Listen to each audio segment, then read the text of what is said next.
Finally, it's time for a look back at a game I've been anticipating reviewing for years. This is Claw, often referred to as Captain Claw, distributed by GT Interactive's Wizard Works and developed by Monolith Productions for Windows PCs in 1997.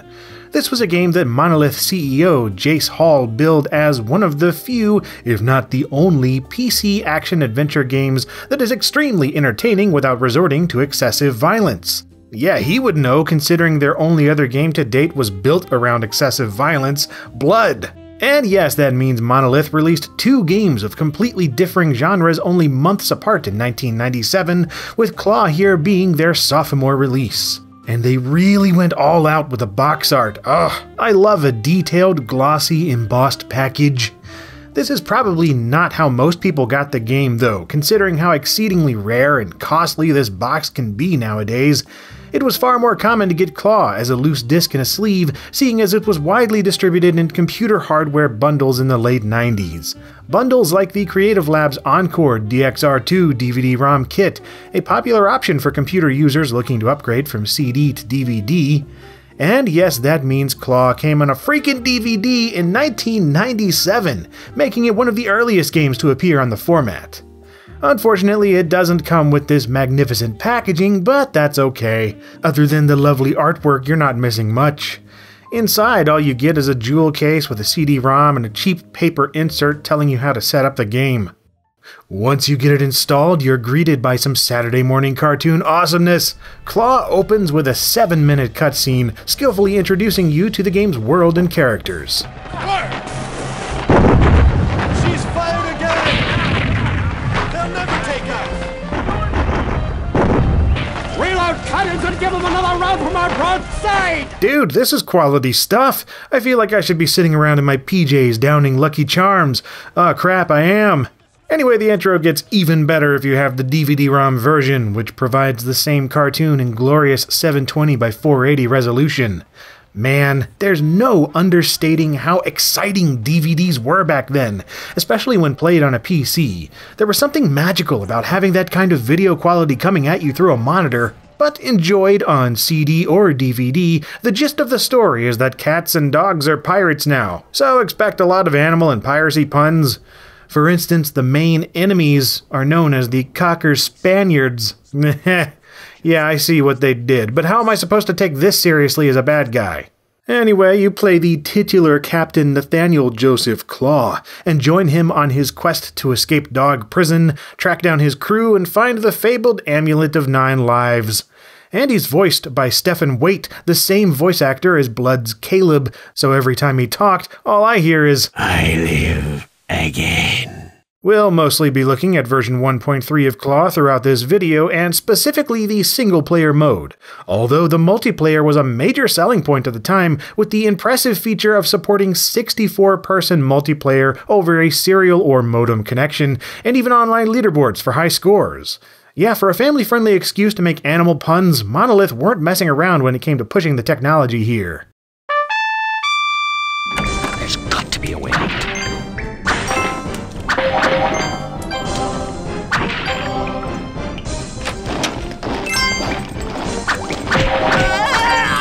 So, this is Claw, and it is just gorgeous even today if you ask me.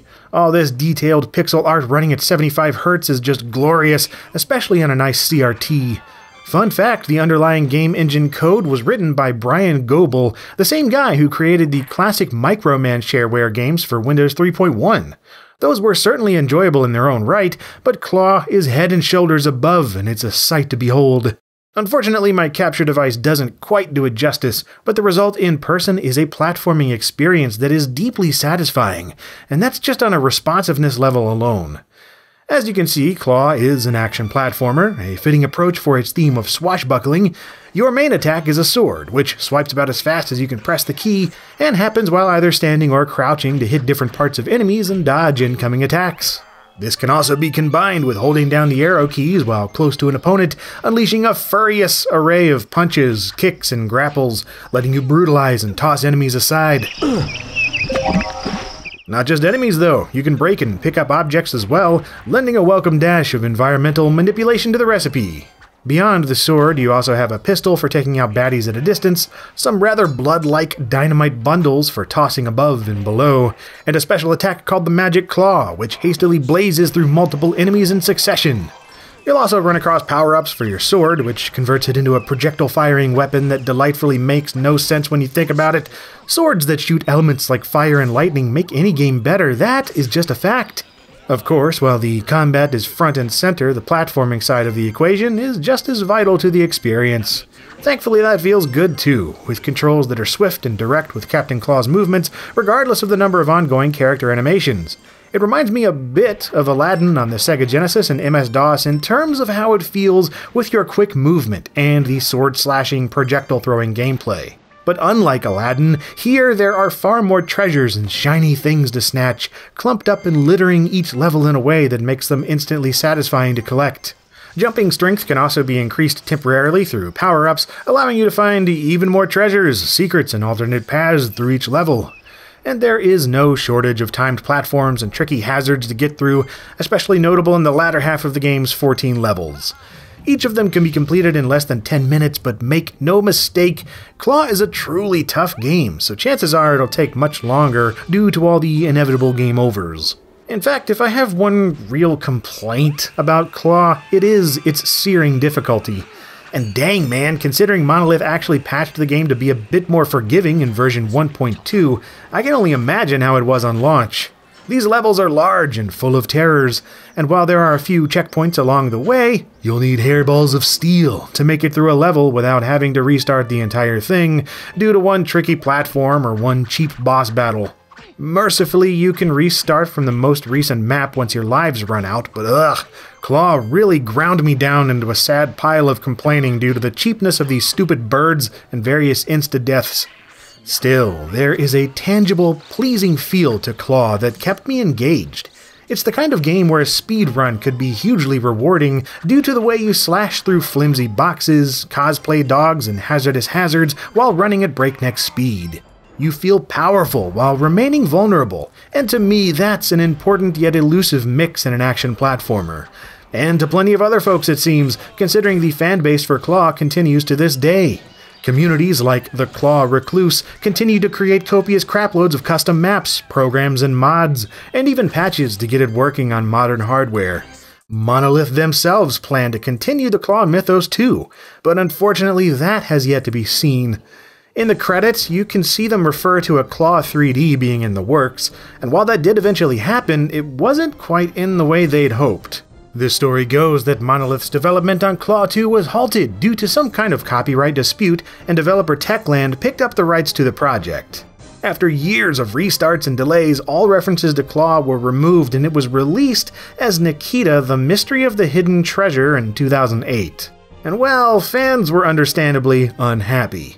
However, until we eventually get a sequel to Claw, or even an official re-release of some kind, it's worthwhile to check out the original game in one of its various forms.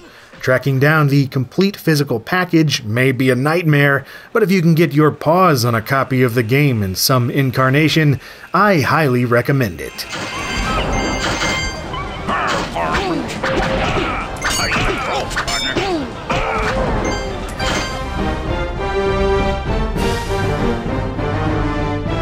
And if you enjoyed this episode of LGR, perhaps you'd like to see some of my others. I post new videos every Monday and Friday here on this very channel, so if you want to, then watch these or stick around. And as always, thank you very much for watching.